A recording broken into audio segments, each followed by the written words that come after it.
Hello students, welcome all of you in my class. आज के इस वीडियो में हम सर्वनाम के बारे में पढ़ेंगे, प्रोनाउन के बारे में। प्रोनाउन को हिंदी में सर्वनाम बोलते हैं। और जैसा कि हमारा टॉपिक चल रहा है पार्ट्स ऑफ स्पीच, और पार्ट्स ऑफ स्पीच में हमने बहुत सारे चीज़ों के ऊपर अध्ययन किया है। तो उसमें आज हम लेंगे प्रोनाउन के बारे में कि प्रोनाउन क्या होते हैं और ये कितने तरह के होते हैं और इनका यूज़ कैसे होता है। तो इनको ज़रा इस वीडियो के अंदर हम समझेंगे। एक चीज़ ये कि यदि आप मेरे चैनल पर नए हैं तो please subscribe my channel and like my videos and share my videos to your friends.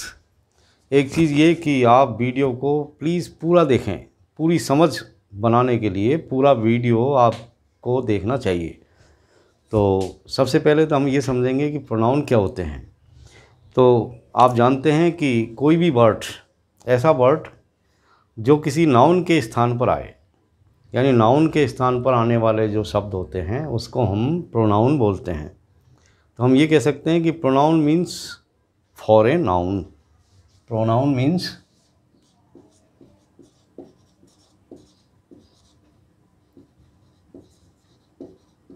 Pronoun का क्या मतलब है, यानी ऐसे वर्ड जो नाउन की जगह पर आए। तो pronoun means for a noun, यानी नाउन के स्थान पर आने वाले शब्द। इसको इस तरह भी कह सकते हैं, a pronoun is a word that comes in place of a noun, यानी किसी नाउन के स्थान पर आने वाले जो शब्द होते हैं उसे हम प्रोनाउन बोलते हैं या प्रोनाउन कहते हैं। जैसे आप देखिए कुछ एग्जाम्पल हैं हम, जैसे मोहन इज ए टीचर। आगे इस सेंटेंस को बढ़ाते हैं हम, ही टीचेज अस इंग्लिश। ही टीचेज अस इंग्लिश। जैसे ये कोई सब सेंटेंस है, मोहन इज ए टीचर, कि मोहन एक टीचर है। ही टीचेज अस इंग्लिश, वो हमको इंग्लिश पढ़ाता है। कौन पढ़ाता है हमको इंग्लिश? मोहन पढ़ाता है। तो हमने मोहन का रिपीटिशन, यानी उसका दोहरान नहीं हो, तो उसके लिए हमने ये वर्ड काम में ले लिया ही।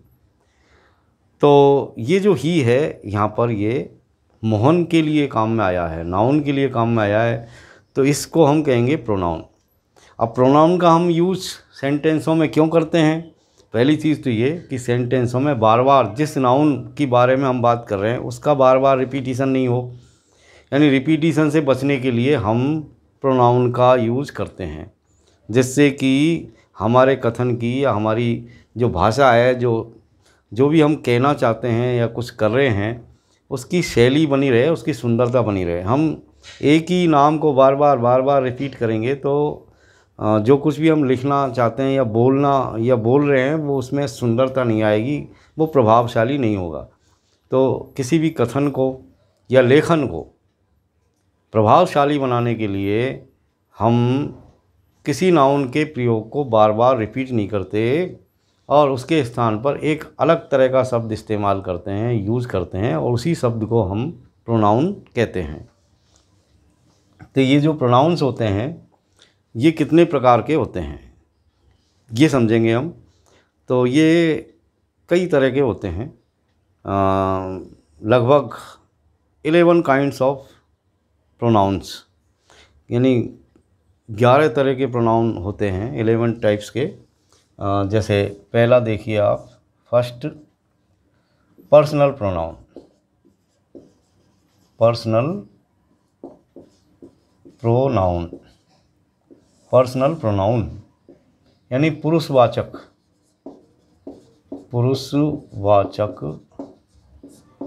सर्वनाम। पुरुषवाचक सर्वनाम, पर्सनल प्रोनाउन।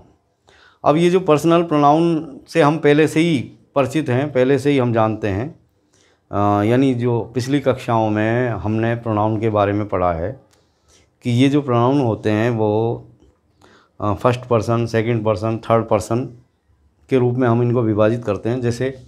जैसे आई, वी, यू, ही, सी, दे और इट। तो यहाँ पर हम देख रहे हैं कि आई और वी फर्स्ट पर्सन के प्रोनाउन हैं, यू सेकंड पर्सन और ही, सी, दे और इट ये थर्ड पर्सन के प्रोनाउन कहलाते हैं। तो कहने का मतलब ये सभी यानी फर्स्ट पर्सन का हो, चाहे सेकंड पर्सन का हो, चाहे थर्ड पर्सन के प्रोनाउन हो, ये सब पर्सनल प्रोनाउन कहलाते हैं। इसी तरह सेकंड टाइप के जो प्रोनाउन होते हैं उनको हम कहते हैं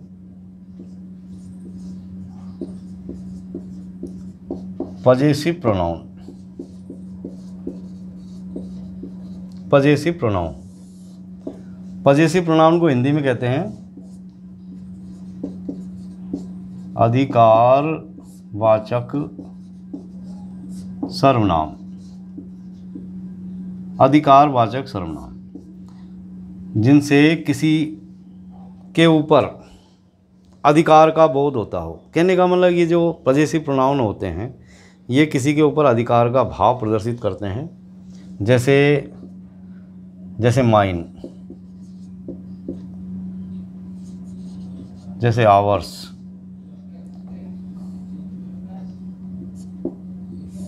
जैसे देखिए आवर्स, जैसे देखिए योर्स, जैसे हिज, जैसे हर्स, जैसे देयर्स, जैसे माइन, ये सब पजेसिव प्रोनाउन कहलाते हैं। और अगले तरह के प्रोनाउन होते हैं जैसे demonstrative pronoun. Demonstrative pronoun, demonstrative pronoun जो ये वो प्रोनाउन होते हैं जो किसी चीज़ की तरफ संकेत करते हैं, इशारा करते हैं, तो इनको हम कहते हैं संकेतवाचक प्रोनाउन। संकेतवाचक सर्वनाम, संकेतवाचक सर्वनाम ये कौन कौन से हैं? तो ये देखिए जैसे दिस है, दिस, दैट है, कि जैसे this is a book, that is a book, this is A car, ये नज़दीकी वस्तु की तरफ इशारा करना है तो दिस। और यदि दूर की एक वस्तु के लिए हमको इशारा करना है, संकेत करना है, तो उस स्थिति में हम दैट का यूज़ करते हैं। जैसे this is a pen, that is a pen. यदि चीज़ें ज़्यादा है, बहुवचन है, तो हम कहेंगे कि दीज आर पेन्स, ये पेन है, यानी ये ज़्यादा हो गए, यानी मोर देन वन, बहुवचन हो गए यहाँ पर। तो बहुवचन जो यदि वस्तुएं हैं और वो पास में हैं तो हम दीज का यूज़ करते हैं। और इस स्थिति में हम डिमॉन्स्ट्रेटिव प्रोनाउन दीज का यूज़ करेंगे, दीज आर पेन्स। और यदि ये दूर हैं तो हम कहेंगे कि दोज आर पेन्स, यानी ये दूर हैं अब। तो संकेतवाचक प्रोनाउन बोलते हैं इनको, संकेतवाचक सर्वनाम। जैसे दिस, दैट एक वचन के लिए आते हैं, दिस नज़दीक के लिए, दैट दूर की वस्तु के लिए। इसी तरह दीज और दोज, दीज और दोज दूर की वस्तुओं के लिए आते हैं और बहुवचन की वस्तुओं के लिए करते हैं। दीज का प्रयोग हम नज़दीक की बहुवचन की चीज़ें जो काउंटेबल है उनके लिए, और दोज का यूज़ हम बहुवचन की वस्तुएं जो दूर हैं उनकी तरफ इशारा करने के लिए हम दोज का यूज़ करते हैं। इसी तरह और देखिए आप डिस्ट्रीब्यूटिव, डिस्ट्रीब्यूटिव प्रोनाउन।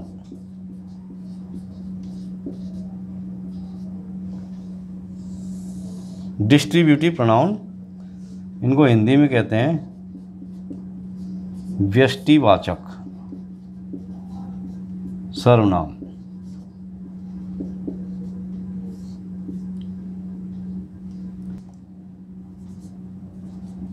ईच है, एवरी है, आइदर, नाइदर। इसी तरीके से और प्रोनाउन हैं।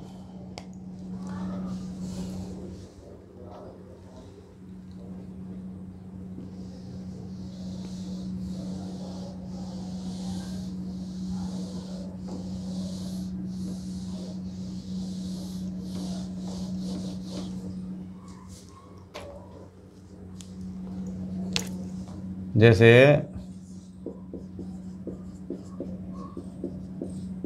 Reciprocal pronoun,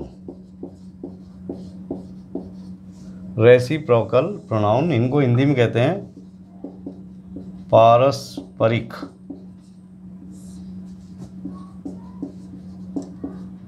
संबंधवाचक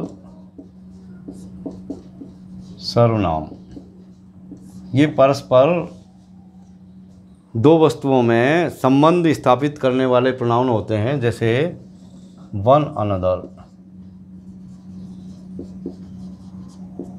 each other, one another, each other. इसी तरीके से और देखिए आप,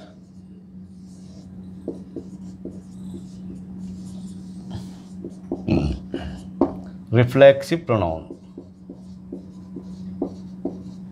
रिफ्लेक्सिव प्रोनाउन इनको हिंदी में बोलते हैं निजवाचक सर्वनाम।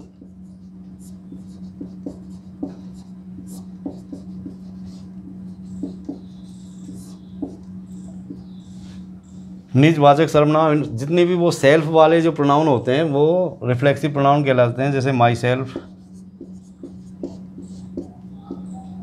योर सेल्फ या योर सेल्वेज, आवर सेल्फ या आवर सेल्वेज,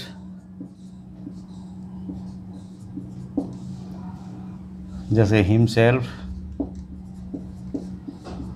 हर सेल्फ। अगला है एम्फेटिक, एम्फेटिक इसको एम्फेसाइजिंग भी बोलते हैं, एम्फेटिक और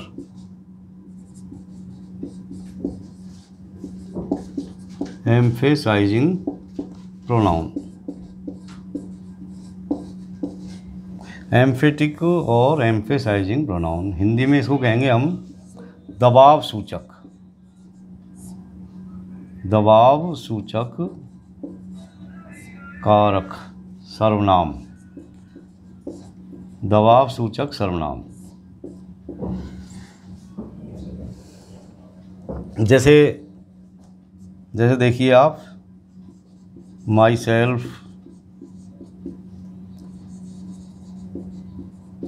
your salvage, himself, her self.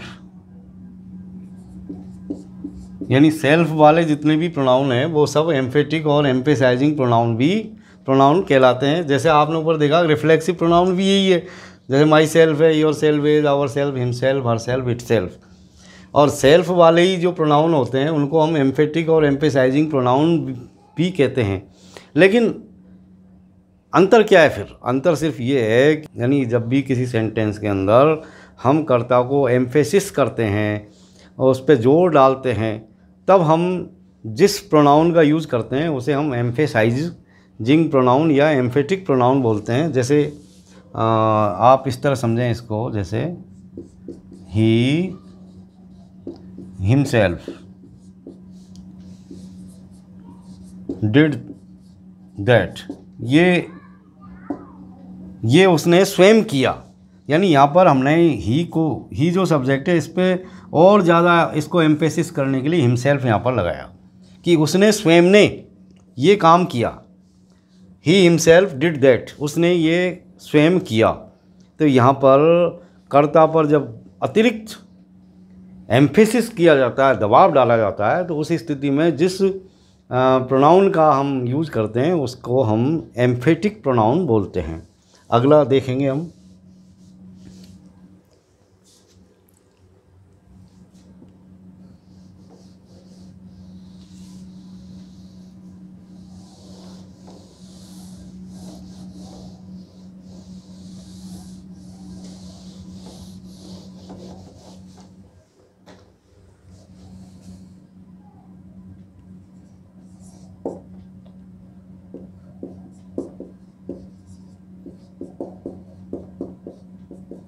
Indefinite pronoun,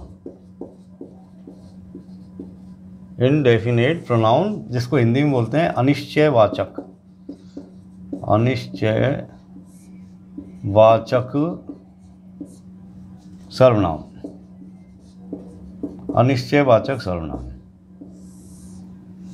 यानी अनिश्चित चीज़ों के लिए जिस प्रोनाउन का हम यूज़ करते हैं, जिनकी कोई निश्चितता नहीं है, सर्टेनिटी नहीं है, उनको शो करने के लिए जिस प्रोनाउन का हम यूज़ करते हैं उसे हम इनडेफिनेट प्रोनाउन कहते हैं। जैसे देखिए, जितने भी थिंग वाले प्रोनाउन वर्ड्स होते हैं, या जैसे एनीथिंग या समथिंग, जैसे देखिए आप समथिंग,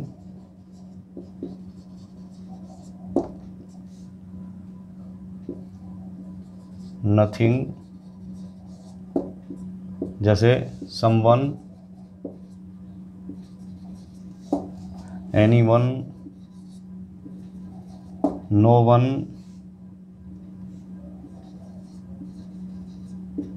यानी जितने भी थिंग वाले हैं ये समथिंग, एनीथिंग, और जितने भी वन वाले हैं नो वन, सम वन, एनी वन, और इसी तरीके से जितने भी बॉडी वाले हैं जैसे सम बॉडी,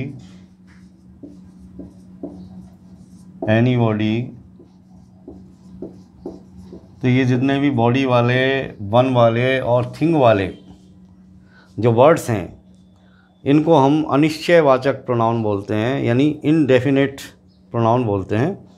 और ये अनिश्चय की स्थिति प्रदर्शित करते हैं, किसी सर्टेन थिंग की ओर इशारा नहीं करते, इसलिए हम इनको इनडेफिनेट प्रोनाउन बोलते हैं। अगला हम देखेंगे, जैसे इंटेरोगेटिव प्रोनाउन,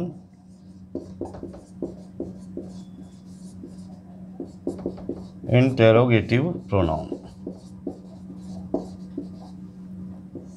इंटेरोगेटिव प्रोनाउन मतलब प्रश्नवाचक, प्रश्नवाचक सर्वनाम। यानी ये वो सर्वनाम है जो किसी सेंटेंस को प्रश्न बनाने में काम में आते हैं, यानी WH वर्ड जिनको हम कहते हैं।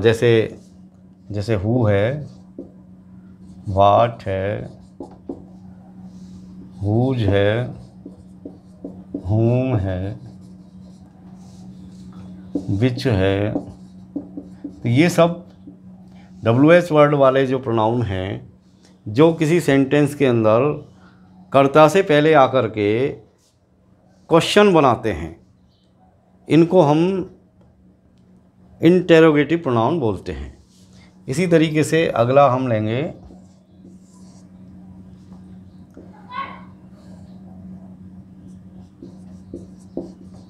रिलेटिव प्रोनाउन,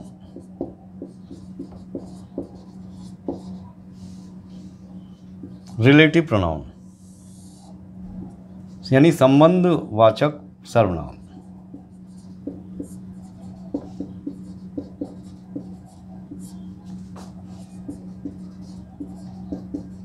संबंधवाचक सर्वनाम।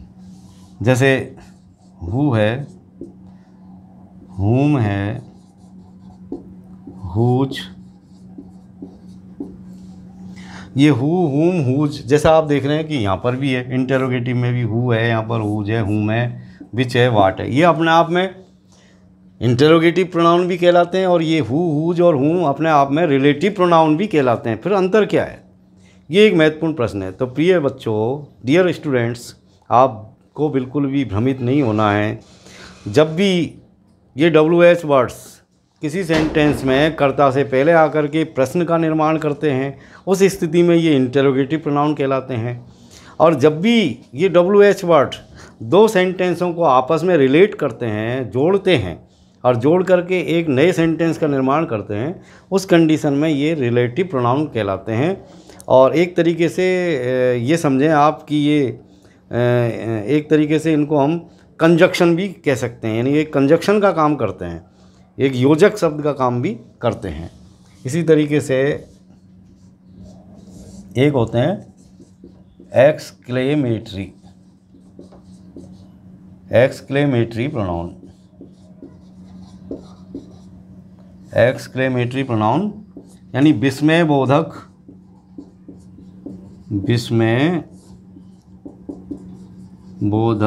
सर्वनाम, विस्मयबोधक सर्वनाम। और जैसे व्हाट है, यानी विस्मयबोधक सर्वनाम हम किसको कहेंगे? ऐसे सर्वनाम या ऐसे वर्ड जो किसी सेंटेंस में एक विस्मय को एक्सप्रेस करे, यानी किसी आश्चर्य को एक्सप्रेस करे कि भाई देखो कि कितना सुंदर फूल है। तो जैसे what a beautiful flower it is, और अंत में इस तरह हम इसमें एक्सक्लेमेशन मार्क लगाएंगे। तो एक्सक्लेमेटरी सेंटेंस के अंदर हम जिन वर्डों का इस्तेमाल करते हैं उनको हम विस्मयबोधक सर्वनाम बोलते हैं। जैसे कि व्हाट, यहाँ पर ये व्हाट शब्द से कोई प्रश्न नहीं बन रहा, बल्कि यहाँ पर एक विस्मय यानी एक आश्चर्य का बोध हो रहा है कि what a beautiful flower it is, कि ये फूल कितना सुंदर है। तो यहाँ पर कितना शब्द जो आ रहा है, यानी कितना इसका अर्थ निकल रहा है व्हाट का, यानी कितना सुंदर है फूल। तो इस कंडीशन में हम इसको कहेंगे एक्सक्लेमेटरी प्रोनाउन। व्हाट अपने आप में इंटरोगेटिव प्रोनाउन भी है, क्योंकि व्हाट से क्वेश्चन बनते हैं, और जब ये किसी विस्मयबोधक सेंटेंस के अंदर शुरुआत में आता है उस कंडीशन में व्हाट अपने आप में एक एक्सक्लेमेटरी प्रोनाउन भी बन जाता है। तो डियर स्टूडेंट्स, इस वीडियो के अंदर हम इतनी ही बात करेंगे। अगले टॉपिक लेकर के मैं अगले वीडियो में फिर आपके सामने हाजिर होऊंगा। Till then, good bye.